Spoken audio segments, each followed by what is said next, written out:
Since the beginning of recorded history, the belief in magical properties of gemstones and crystals have maintained a significant role in our culture. Yet we continue to learn about their many powers still today. The parallels of these old world beliefs in crystals and the present-day scientific uses in electronics has fascinated me for decades.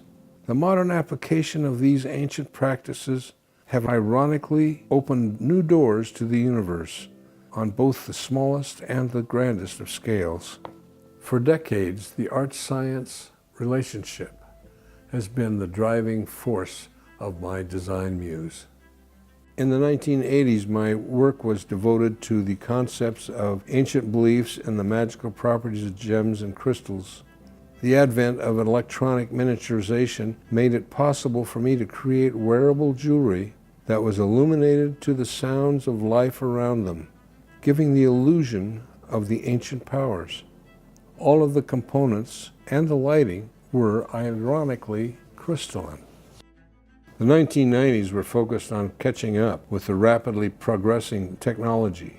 My new design motive was to pay homage to the most common crystal on our planet and the fundamental ingredient to produce the circuitry for the age of electronics: quartz.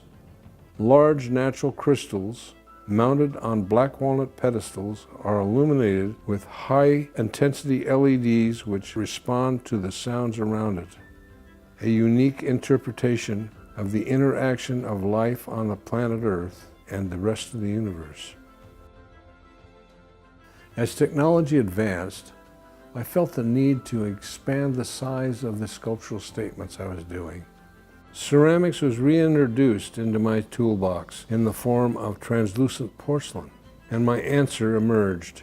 The result is table and wall-mounted sculptures depicting beautiful, intricate shapes found in the macrocosmos we live in. These sculptures are illuminated and respond to the sounds of the careening planet around them.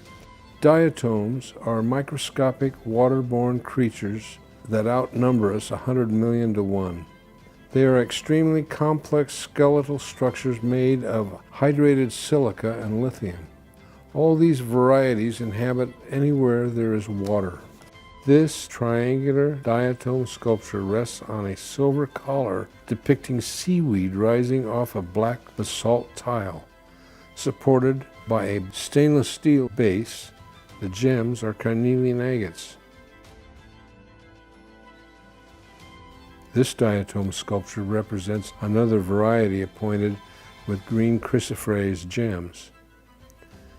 The acrylic rods depict a cilia that allows mobility.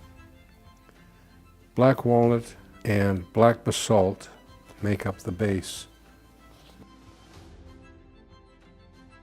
I took a little artistic license with this wall sculpture. I titled it with a question. I call it Ganymedean Diatom. Other sculptures with a more specific focus on natural phenomena have also resulted with the use of this medium. This translucent iceberg floats in a sea of tinted glass and is observed by an Inuit native floating in a silver kayak with a golden paddle. Water, in its crystalline form, is the most precious crystal on the planet. Black walnut is used for the base of the sculpture, and it is illuminated with LEDs by the sounds around it. The title of this final piece is Mothership Nimbus. It depicts the critical vehicle that conveys the nourishing elements for life, water and electricity. The column of rain falls into the seas and is illuminated by the lightning. Stainless steel is used for the base, and like previous sculptures, it is triggered by sound. Thank you for spending this time with me. I hope you've enjoyed the journey.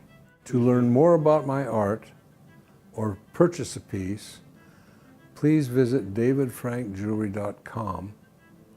I look forward to talking with you.